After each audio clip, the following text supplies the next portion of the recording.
Welcome back to English Now Easy podcast. Hello, everyone. We talk on various related topics to enhance your lifestyle and, of course, to improve your English speaking. I'm your host. And I'm your expert for today's session. It's great to be here. It's great to have you. So today we're going to be exploring something I think we've all felt. You know, that feeling when you're standing at the start of a new goal. Maybe it's finally getting fluent in English. Maybe it's a health goal or even starting a business. And you just feel completely overwhelmed. Absolutely. It's a universal feeling. And I had this thought the other day, just looking around. Why do some people, and it doesn't seem to be about luck, why do they completely turn their lives around while so many others just, well, they stay stuck? That is the fundamental question, isn't it? It really is. And it's so easy to look at a successful person, someone who's fluent or got the big promotion. Right. You see the end result. Exactly. You see the result and you think, oh, they're lucky, or they must have more willpower than me, or maybe some kind of natural talent. Yeah. They're just a language person. I hear that one all the time. All the time. But that's just the external story. The internal reality, which is what we're really digging into today, is that the people who succeed are just using some basic psychological principles. Sometimes they don't even know they're doing it. I can connect with that so directly, especially thinking about my own journey with English. Oh, yeah. In the beginning, looking at the sheer volume of it all the vocabulary, the tenses, all the exceptions to every single rule, it felt less like learning and more like trying to eat an entire dictionary in one sitting. That's a great way to put it. And that feeling of impossibility, that is precisely where most people quit. They see the mountain, not the first step of the path. But what's so fascinating, and all the research we've looked at shows, is that the breakthrough, it rarely comes from just piling on more knowledge. It's not about learning 1,000 more words. Not at first, no. It's about changing your relationship with the whole process. It's about building consistent habits, shifting how you see yourself, and just accepting that the road is going to be paved with small, imperfect actions. And that, I think, is the core idea for our entire discussion today. It is. We love this myth of the overnight success story, the one huge decision that changes everything. But real, lasting transformation, it's not about that one dramatic moment. It's about the tiny, consistent things you do every single day. Precisely. So our mission today is to cut through all that noise. We want to show you exactly how you can start and sustain that kind of profound change, all through the power of these marginal gains. And before we get into the psychology of it all, we want to make sure you have the tools to actually apply this stuff. So we've put together a complimentary resource for you. It's a comprehensive PDF guide. Yeah, and this guide is really designed to help you practice what we're preaching. It has the key takeaways from our talk today. It has examples of the intermediate vocabulary we'll be using, and practical exercises to help you build these habits into your life. It's all about moving from just listening to actually doing. So stay with us, because we're going to start by looking at the invisible barriers that are probably holding you back right now. Because once you understand the resistance, that's when you can start to change. Okay, so we've set this stage. Transformation is a gradual process built on small steps. It sounds so simple. Deceptively simple. Right. But then you look at the real world. You look at the stats on New Year's resolutions, or how many people stick with a new habit, and they're terrible. They're abysmal. So if it's so simple, just do a little bit every day.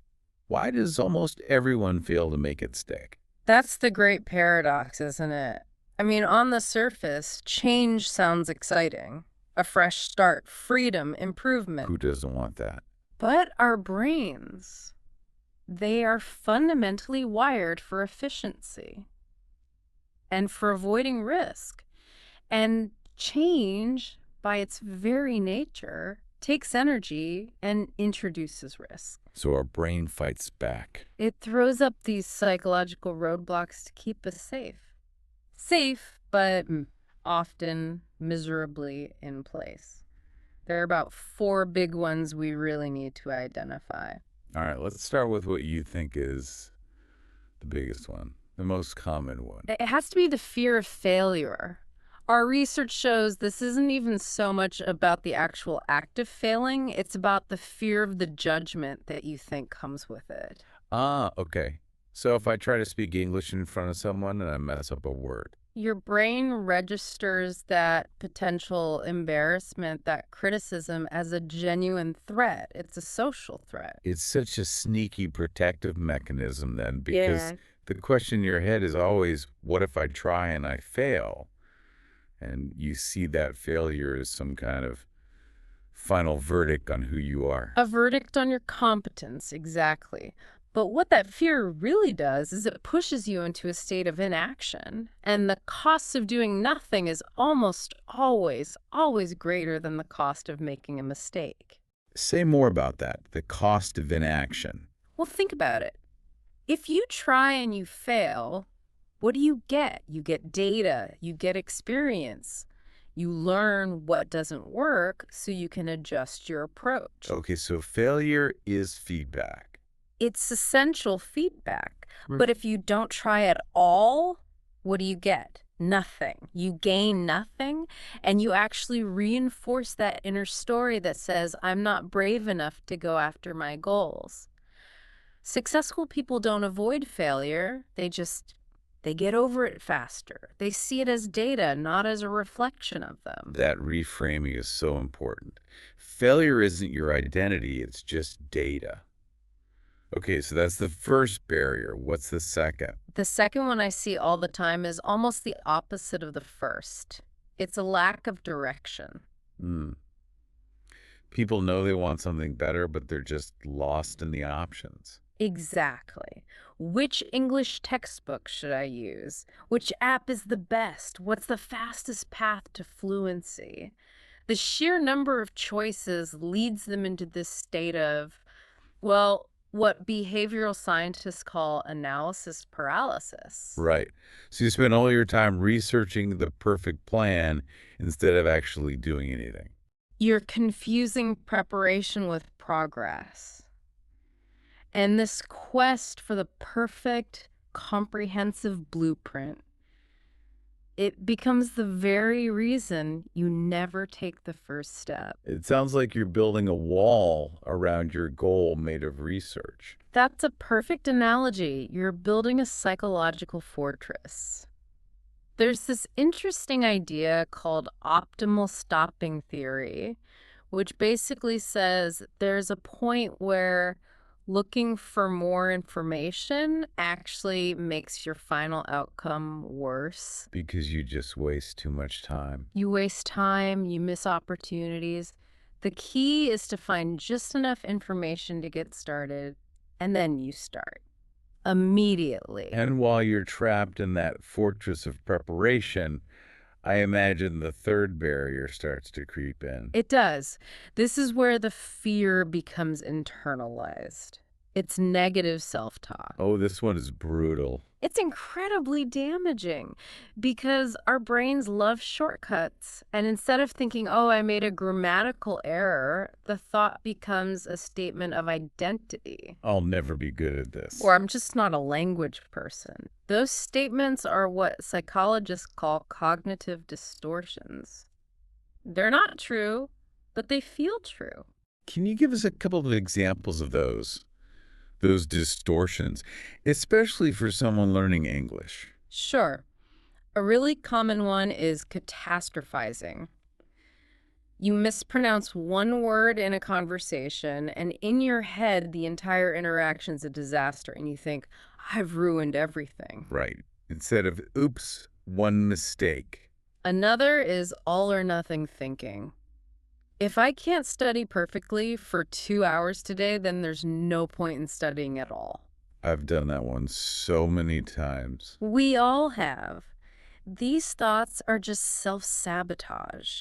They stop you before you can even build a tiny bit of momentum. They convince you your limits are permanent. And that leads right into the final and maybe the biggest trap. The one that keeps people waiting forever, waiting for motivation. The classic. I'll start when I feel ready or when I feel inspired. And this is probably the most counterintuitive secret to achieving anything. We have it completely backwards. Motivation comes after you take action, not before. Say that again. That's Ah. huge. Motivation is the result of action, not the cause of it. Waiting for a feeling of readiness is just a passive form of resistance. It's a comfortable excuse. So if I wait until I feel like going for a 5-kilometer run, They will wait forever. but if I just force myself to put on my shoes and walk out the door, The act of starting is what creates the momentum. And that momentum gives your brain a tiny reward, a feeling of progress. And that feeling is motivation. That little win tells your brain, hey, this is manageable. This is even rewarding. so motivation isn't the fuel, it's the exhaust. It's the byproduct of momentum. Yeah. Exactly.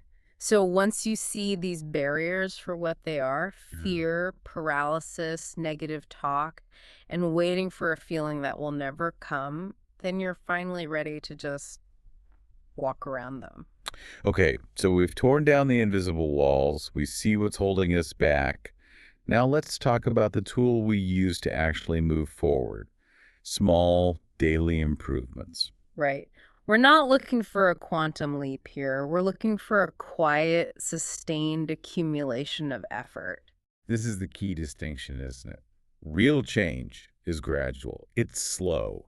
It's about committing to a system, not just chasing a goal. The big transformation you see in someone is just the final visible result of thousands of tiny, consistent efforts that happen when nobody was watching. And this is where the math gets really, really convincing.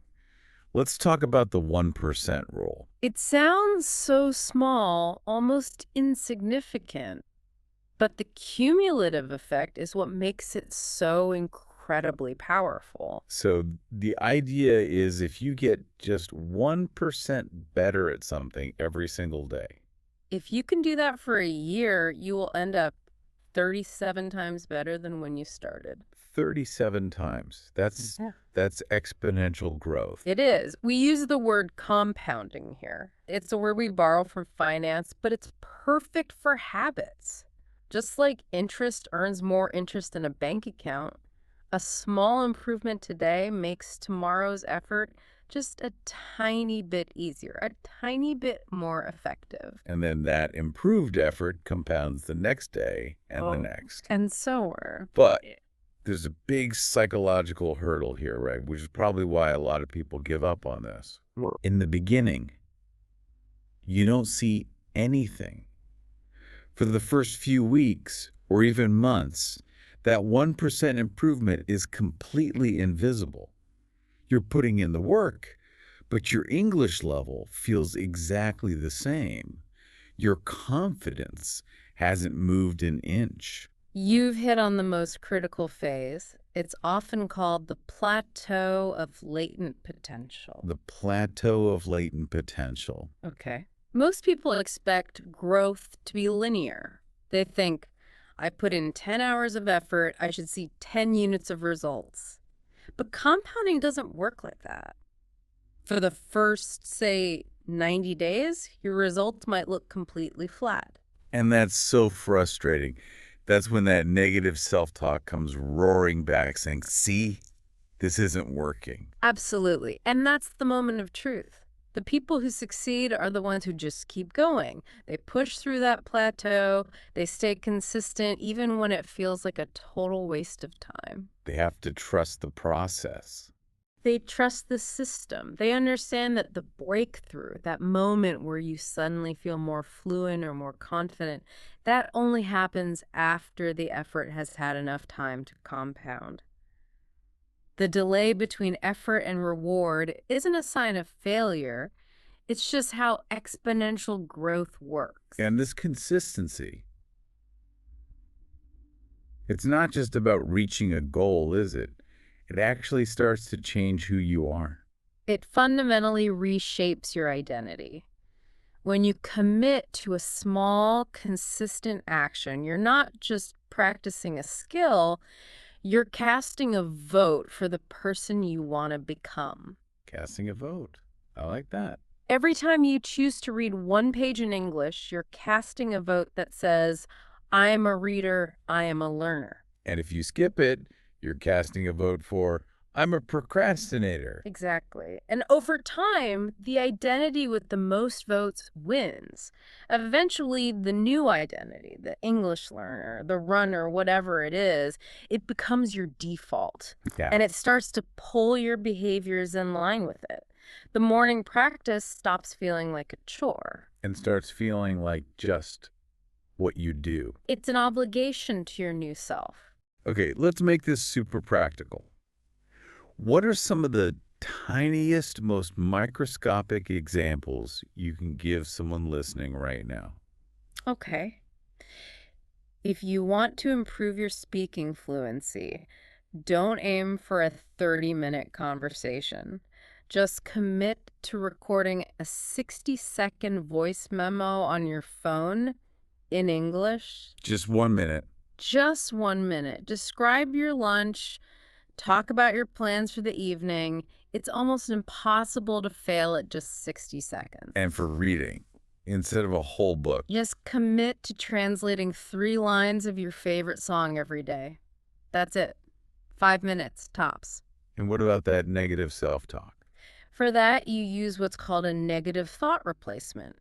The instant you catch yourself thinking, I can't do this, you have to immediately consciously replace it with, I haven't mastered this Yet, that one little word changes everything. It keeps the door open for growth. I heard a story about someone who became fluent, and their entire journey started because they just changed their phone's language to English. That is a perfect example of a small, consistent step. It's genius because it's frictionless. Right. They were already checking their phone dozens of times a day. So they just added a 1% layer of English immersion onto an existing habit. The cumulative effect of seeing English menus, settings, and notifications every single day for a year, it's enormous. So the takeaway here is stop trying to plan these huge 3-hour study sessions. Just pick one microscopic habit you can do today, even on your worst, most tired day, and just begin. So now we move from the what to the how. We move from the action to the engine that drives all of it. And that's mindset. You can have the best habits, the most perfect system. But if your internal story, your internal narrative is fighting against you, those habits are going to crumble the first time you face any real pressure. How you think about effort is the foundation for everything else. And this is where we have to talk about the huge difference between a growth mindset and a fixed mindset. This idea explains so much about why two people can start at the exact same place and end up in wildly different outcomes. It really does. So the fixed mindset is basically the belief that your abilities, your intelligence, your talent for languages are set in stone. They're static traits you're born with. So if you hit a tough grammar point or you really struggle with pronunciation, The fixed mindset interprets that as proof. See, I just don't have the language gene. And because of that, they avoid challenges. Failure just validates their biggest fear that they aren't good enough. whereas the growth mindset is the complete opposite. It's the belief that your abilities can be developed. Through dedication, through hard work. Right. With a growth mindset, a challenge isn't a threat. It's an interesting puzzle. It's an opportunity to get stronger. A setback isn't a verdict. It's just data. It's Yeah. feedback on which strategy didn't work. But it's not always so black and white, is it? Right. I mean, can't you have a growth mindset in one area of your life and a fixed one in another? Absolutely. And we all have what are called fixed mindset triggers. These are specific situations that can push even a growth-minded person back into fixed thinking. Like what? What's a common trigger? A huge one is comparison. You're feeling good about your progress, and then you see someone else who seems to have become fluent overnight. And instantly you feel terrible. Instantly, that fixed thought can pop up. I'll never be that good. I should just stop. Another trigger is negative feedback. Someone corrects your mistake, maybe a bit harshly. And it feels like a personal attack. Right. The key is to just be aware of that trigger, to notice it happening. And then you can consciously interrupt that default fixed response and choose the growth response instead. Okay, that mistake they pointed out, that shows me exactly what I need to work on next. This is about awareness. It starts there. Now, to go a bit deeper into why this works, we have to talk about a really cool neurological concept. Okay, I'm ready. It's called the reticular activating system, or the RAS. The reticular activating system. Sounds complicated. It sounds it, but the idea is actually very simple and relevant to everyday life. The RAS is a real network of neurons in your brainstem, and its job is to be a filter. The filter for what? For everything. It filters the billions of bits of information hitting your senses every second and decides what's important enough to let through to your conscious mind. It's like your brain's personal search engine. So Yeah. it basically creates your reality. I've heard of this. It's like when you decide you want to buy a specific red car. And suddenly you see that exact red car everywhere you go. Exactly. The number of red cars on the road hasn't changed. But your RAS has been told red cars are important now. Pay attention to them.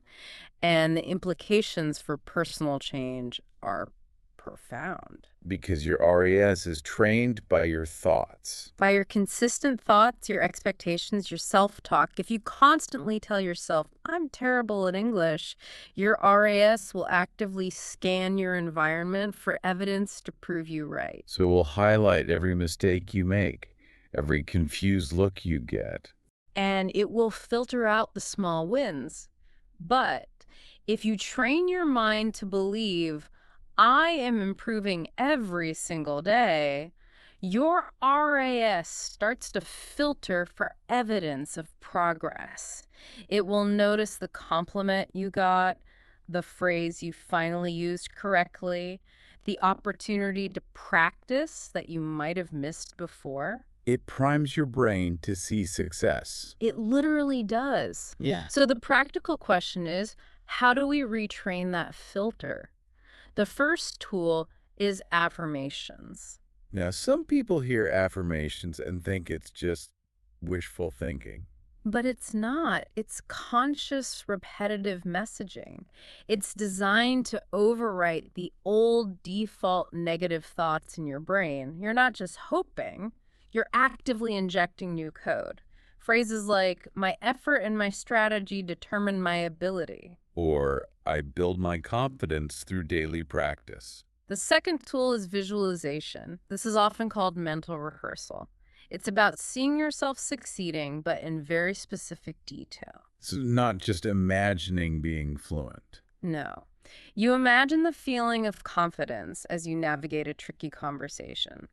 You imagine the satisfaction of understanding a joke in English. You feel the emotions. And this actually does something in the brain. It does. Neuroscience shows that mentally rehearsing an action activates many of the same neural circuits as actually doing it. You're tricking your brain into thinking success is familiar and possible. It makes the real thing feel much less scary.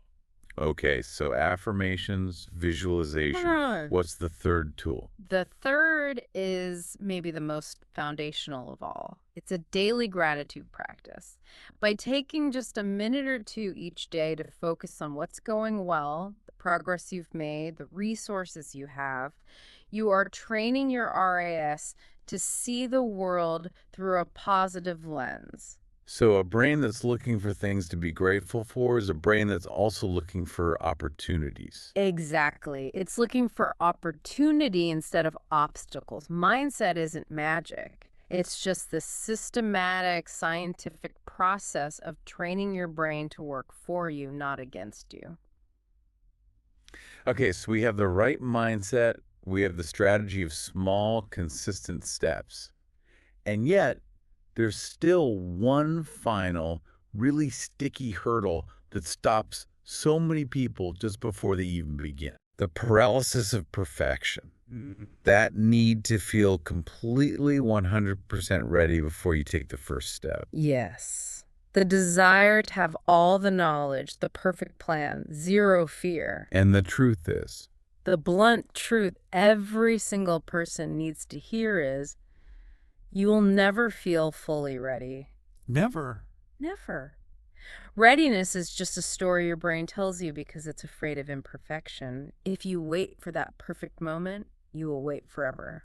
This is why the phrase progress comes before confidence is so important. It is. We think we need confidence to start, but that's backwards. Confidence isn't the ticket you buy to get into the theater. It's the souvenir you get on the way out. It's the reward for having taken messy, imperfect action. And that waiting period, it's actually making things worse, isn't it? It's the most detrimental phase. Because while you're waiting to be perfect, your brain is just rehearsing all the ways you could fail.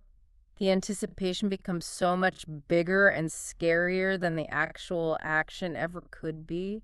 I know this one from personal experience. I spent months making the perfect vocabulary list, studying all the grammar rules. And you were terrified to actually speak. Terrified. I kept thinking if I just learn one more thing, then I'll be ready.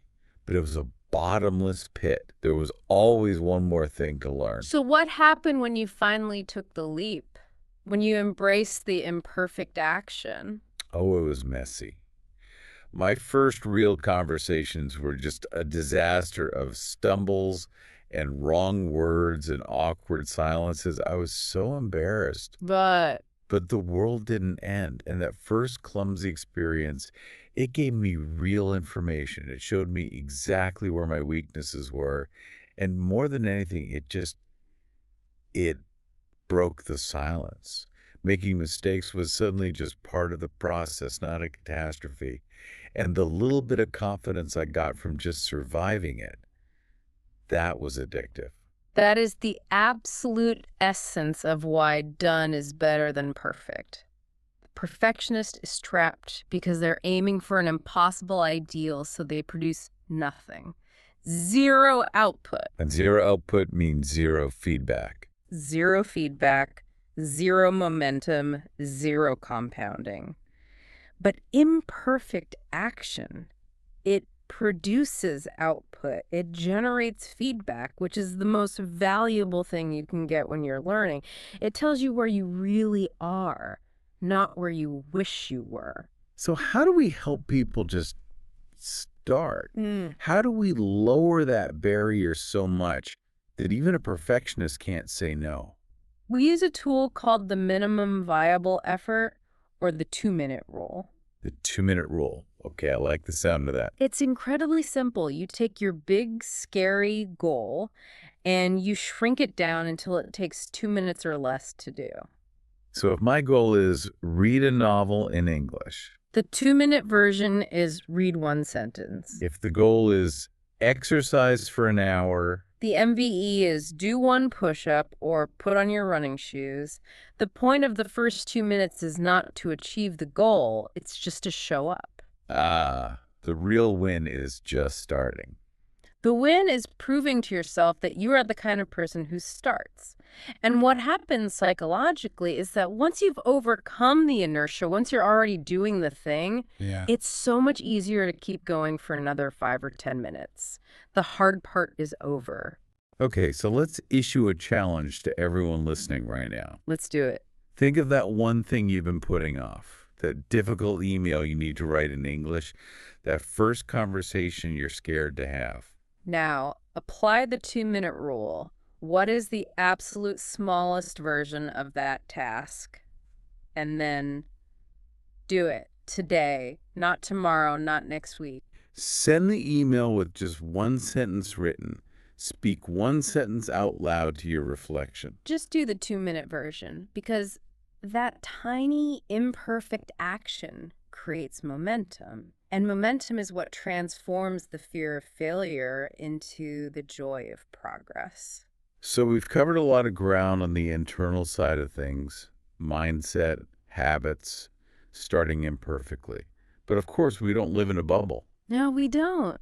Our environment, the people we're with, the media we consume, it's often this invisible force that either makes change feel effortless or completely impossible. You hear that old saying all the time, and it's so true.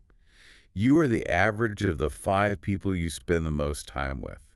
It's profoundly true. We are incredibly susceptible to what's called social contagion.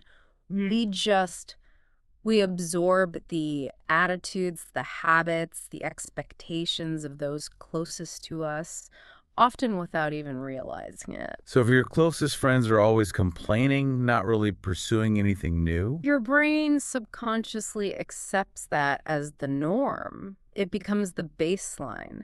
And then trying to stay motivated and dedicated to learning English, it feels like you're swimming upstream against your own social current. It's exhausting. but the opposite is just as powerful. Absolutely. If you surround yourself with people who are also learning, who are also trying to grow, their energy and their commitment just, it rubs off on you. They normalize the struggle, they normalize the effort, and it becomes so much easier to keep up with your own 1% improvements. So a huge part of transformation is actively, consciously designing a supportive environment. It's a critical step, and the first way to do that is to curate your information diet. You have to follow inspirational people. You control what you let into your mind. Exactly. If you're constantly listening to successful English speakers, teachers, or experts on behavioral change, you are feeding your reticular activating system with proof that it's possible. You're replacing the background noise of doubt with the soundtrack of aspiration. And the second part of that, which is so important for language learners, is joining online communities. Yeah. Learning can feel really isolating. Especially when you're stuck on that plateau of latent potential we talked about. Yes, when you feel like you're working hard but getting nowhere. But when you're part of a community, a forum, a practice group, you instantly get 3 things: accountability, shared struggle, and shared celebration. That collective energy can carry you through the dips in your own motivation. You realize your mistakes are normal. You see other people having small wins, and it inspires you to keep going.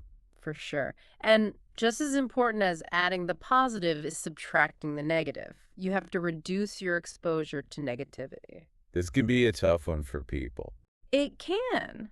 But we have to recognize the psychological drain that comes from people who complain constantly, from toxic news, from social media that's designed to make you feel angry or inadequate. So it's about setting boundaries, muting certain accounts or people. It's about conserving your emotional energy. That energy is a finite resource. And you want to direct it toward your goals, not toward fighting off negativity. And beyond the social environment, there's the physical one, right? Yes, practical environmental design, sometimes called a nudge. So if you want to practice English grammar first thing in the I morning, just hope you'll remember it. the night before, put your grammar book directly on top of your coffee maker or your phone or whatever you reach for first. Mm. You use an existing habit to trigger the new one. The environment makes the decision for you. The friction to start is basically zero. It's zero. It makes the 2-minute rule almost automatic. So, a question for everyone listening to reflect on. Do your surroundings, your people, your feeds, your physical space make it easier or harder for you to grow? Because a few small tweaks to your environment can be one of the biggest accelerators you have.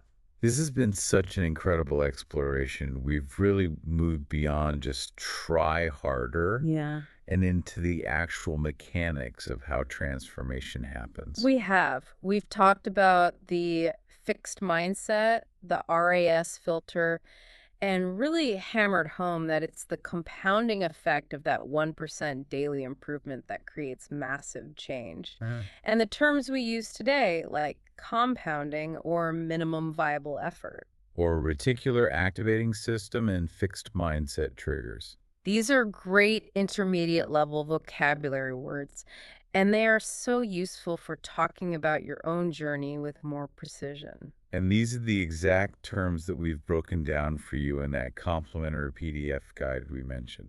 It doesn't just define them, it gives you detailed examples of how to use these specific English phrases in a real conversation. It's all about helping you articulate your own goals with more confidence. If I had to boil everything we've talked about down to one single core idea, it would be this. Your life is not determined by your circumstances. It is shaped by your daily, consistent choices. You have so much more control than you think you do. So much more. That's a really powerful place to end. Just remember, the journey to fluency or to any big goal isn't about one perfect moment. It's about committing to a system of small, imperfect steps that build on each other day after day. Every tiny action moves you closer. And more importantly, decide on one small change you're going to make today and just start. Thank you all for tuning in till the end. We hope you liked our talk. And if you want more of these, then don't forget to subscribe and hit like. That's our motivation to grow and make more together. We wish you the very best on your journey of powerful, consistent transformation. We'll see you next time.